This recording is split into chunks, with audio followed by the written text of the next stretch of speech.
relation for difference between the two heat capacities Cp and Cv, specific heat capacities Cp and Cv, and where we have derived that Cp minus Cv is equal to R for ideal gas, and also we have derived that Cp minus Cv, which is equal to R into 1 plus 2A divided by V times of R into T.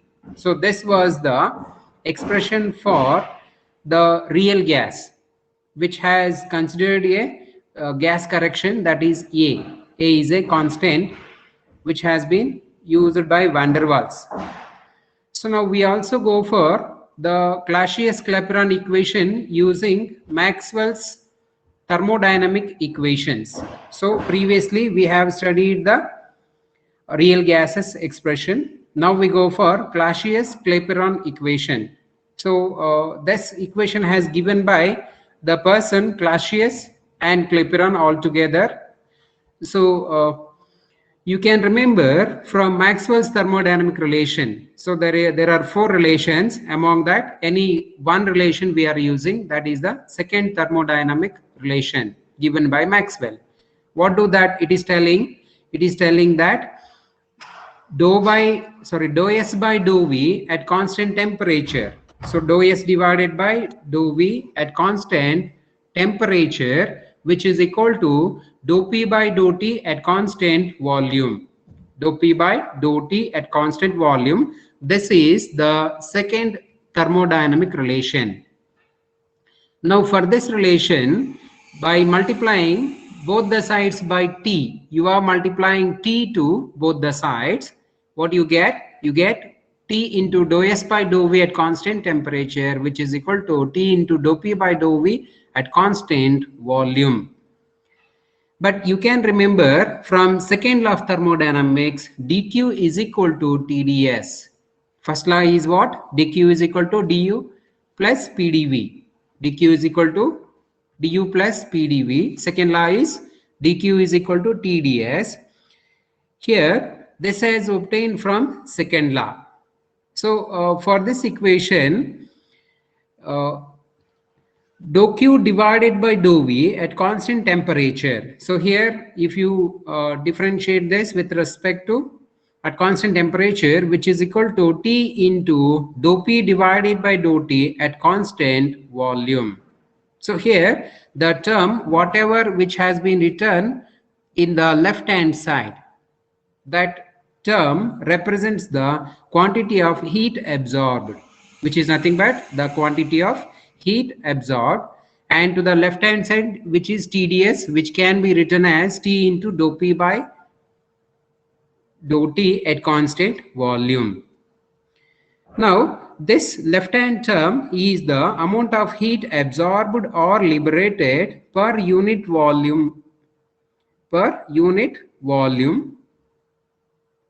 at constant temperature, by keeping temperature as constant. So this quantity of heat absorbed at constant temperature is also called as the latent heat. What is latent heat? Generally, the latent heat is denoted by L, which is nothing but the amount of heat absorbed by the system in order to rise by 1 degree C. So it is not that. For example, I'm going to give you to explain this latent heat. Suppose if an ice system is converting into water. Ice is converting into water. In this process, it requires an heat energy. So it requires an heat energy in order to convert ice to water. So without changing temperature, that is at 0 degree C, without changing temperature, the amount of heat absorbed, there is an around 80 calories of heat will get absorbed per gram when a 1 gram of ice has been converted into water. Similarly, the water can be converted into vapor. That is also comes under latent heat of vaporization. Here, latent heat of liquefaction you can consider, that is L. There, when water is converted into vapor, about 540 kilocalories, about 540 calories of heat energy do get absorbed, kilocalories of heat get absorbed when 1 kg of water has been converted into vapor. That is a huge value while converting into vapor compared to the liquefaction of ice into water. And this amount of heat is required to change the phase or change the state, water to vapor or ice to water. This is called as the latent heat, which is generally denoted by L.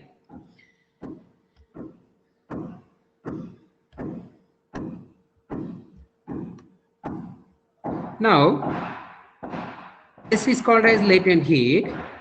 Now, if we convert, if we consider the unit mass of a substance, for example, 1 kg of substance you are considering, and let L be the latent heat, L be the latent heat, and the change in volume, it is given by V1 and V2. So the change in volume from ice to water, it is converting. Ice, its volume is V1. To water, it is converting, it will be V2 at constant temperature.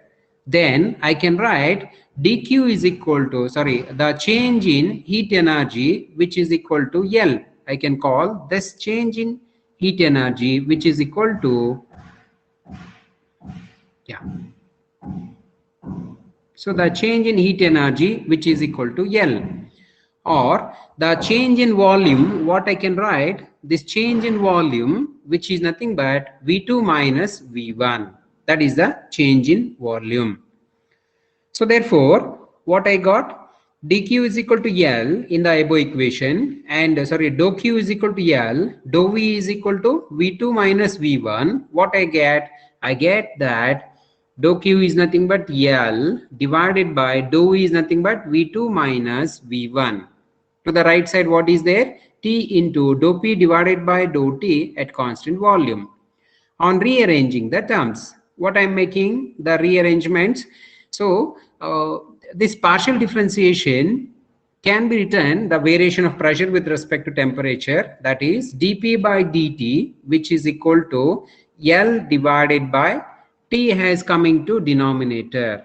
So that is L divided by T into V2 minus V1.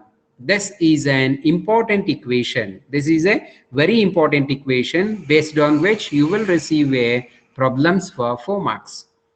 So practically, how much amount of heat will be absorbed. In order to find out the L value, you can find this, you can use this equation to find the value of L, provided you should know that the change in pressure with respect to temperature, also the temperature is needed, how much amount of volume change is done.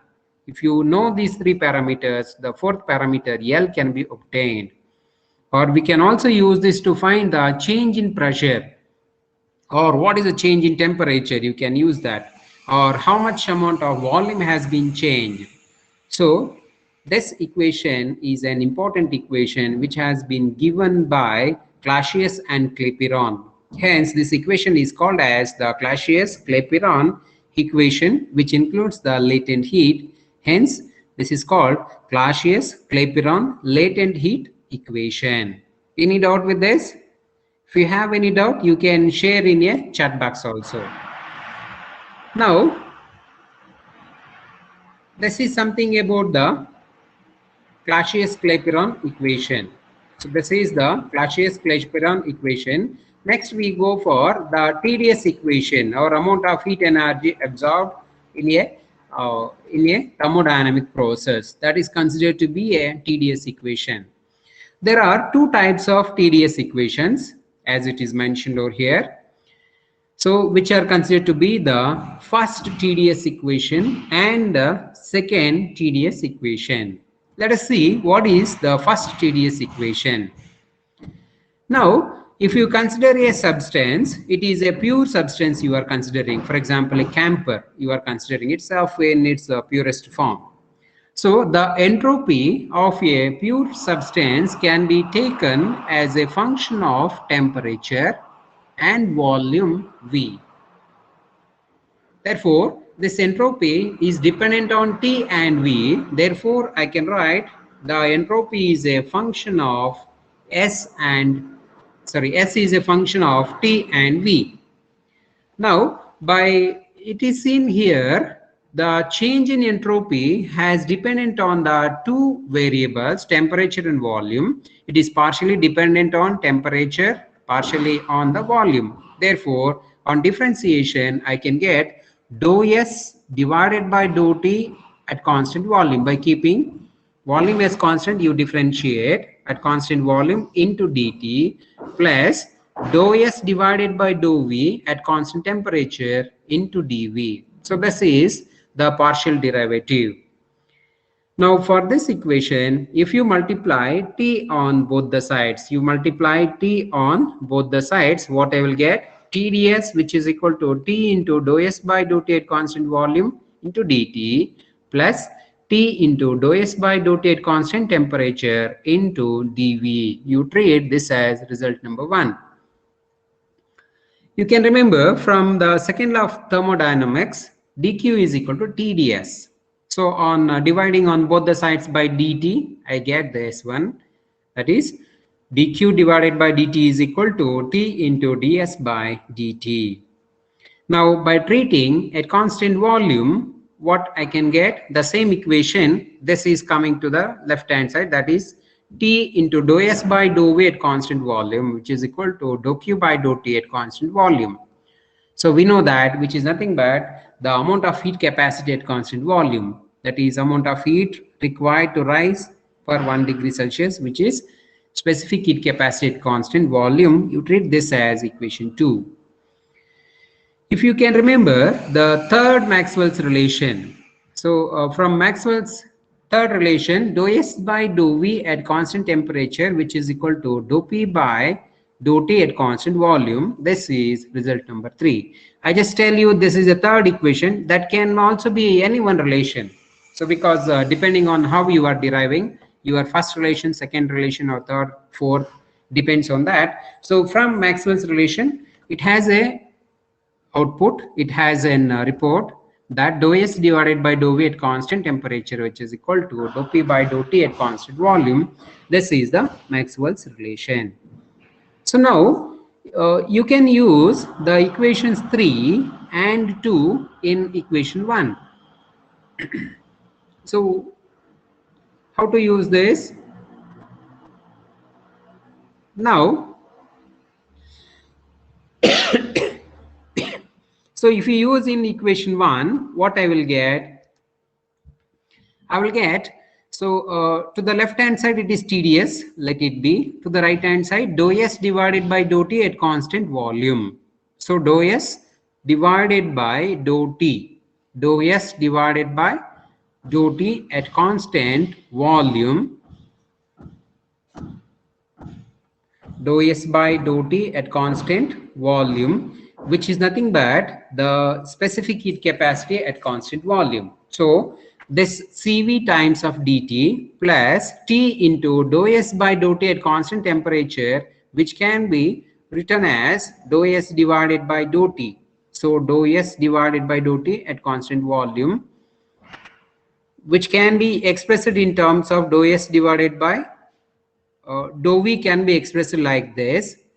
Here it is given. So you can replace the terms. What I will get? TdS is equal to Cv dt plus T into dou P by dou T at constant volume into dV. This is called as the first TdS equation. This is called as the first TdS equation.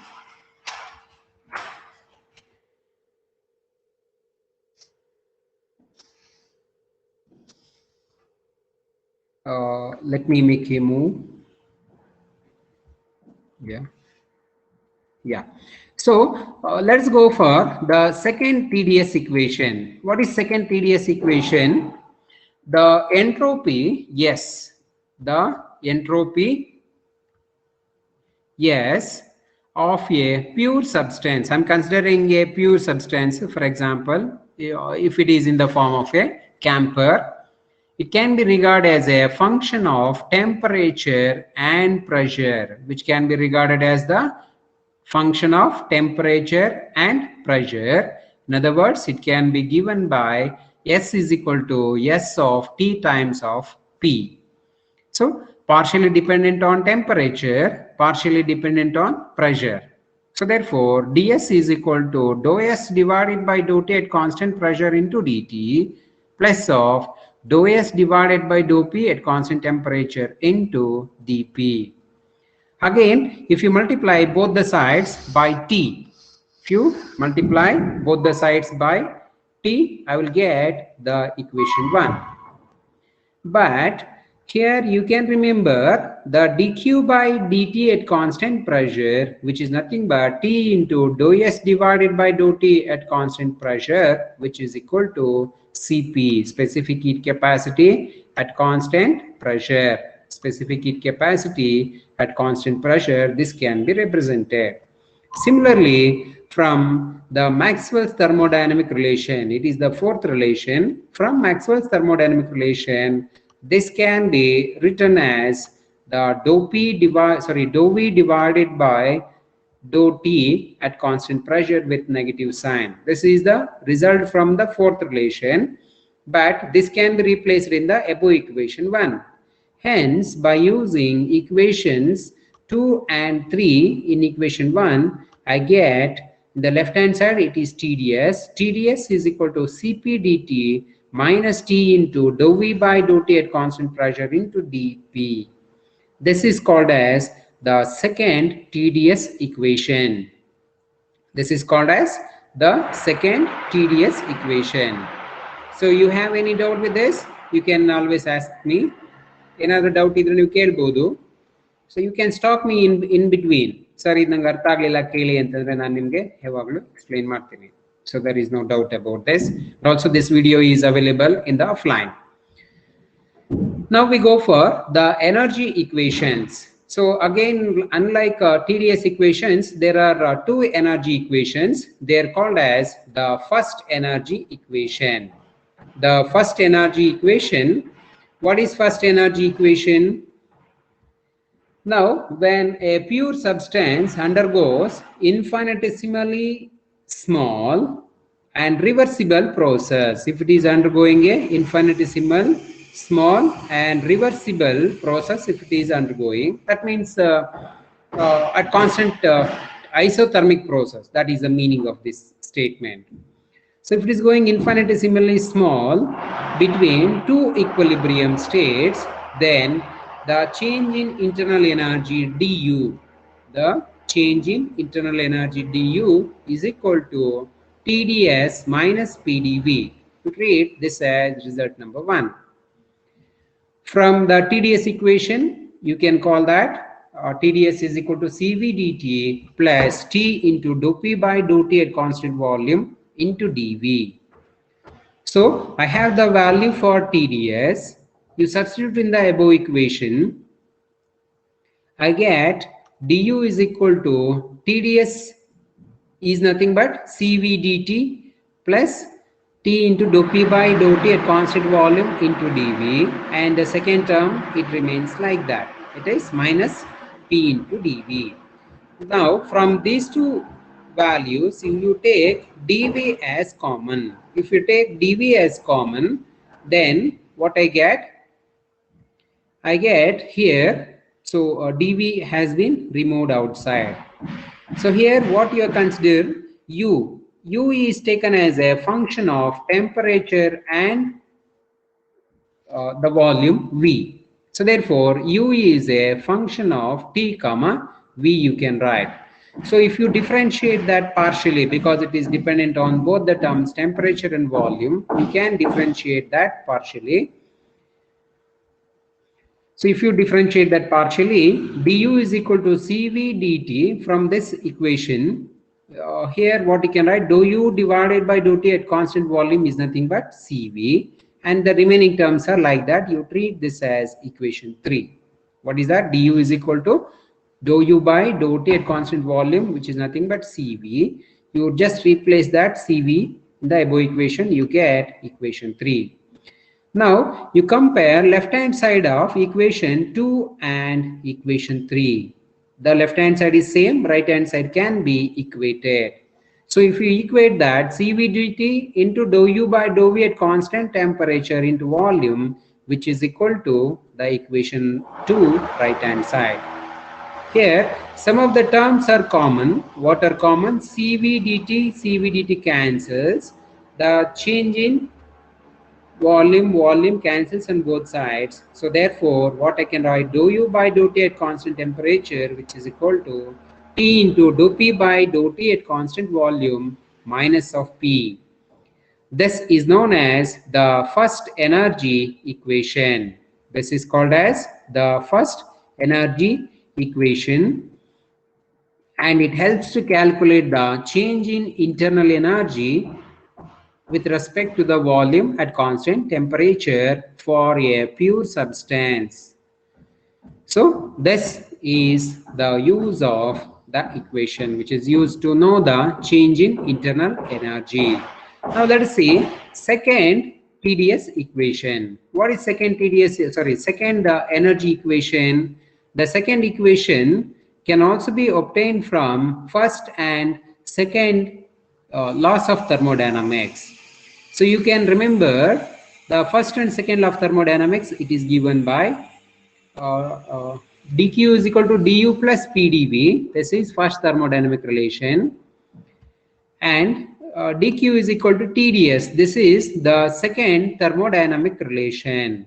This is called the second thermodynamic relation. So by combining these two, TDS is equal to du plus PdV. In other words, I am bringing du to the, PdV to the left hand side. I get du is equal to TDS minus PdV. You treat this as result number 1. And if you divide both the sides by dP, by dividing both the sides by dP, what I will get? I get du by dP, which is equal to T into ds divided by dP minus P into dV divided by dP. So here the terms internal energy U, entropy S, the volume V are imagined to be the functions of temperature and pressure. So if you keep the temperature as constant and then the derivatives become the partial derivatives. So if you keep any one constant, then you can get the derivatives or partial derivatives.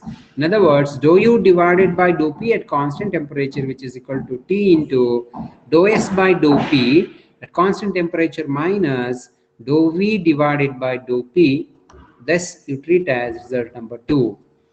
And from Maxwell's relation, you can write dou s divided by dou p at constant temperature, which is equal to minus dou v divided by dou t at constant pressure. This is the Maxwell's relation. Now, you use these two equations, that is the equation 3 and 2. What I get that dou u divided by dou p, that is in the equation 1. Dou u divided by dou p at constant temperature, which is equal to, on rearranging the terms, I'm using dou s divided by dou t minus p into dou v by dou t. So here the dou s by dou p is equal to, this negative sign will be replaced in the equation 1. I get this equation. And now this is called as the second energy relation. This gives you how much amount of energy which has got absorbed at constant temperature. This is called as the second energy equations. Now till here we will stop and we will continue in the next equation. If you get any doubts, you can ask me. Another doubt, Idya?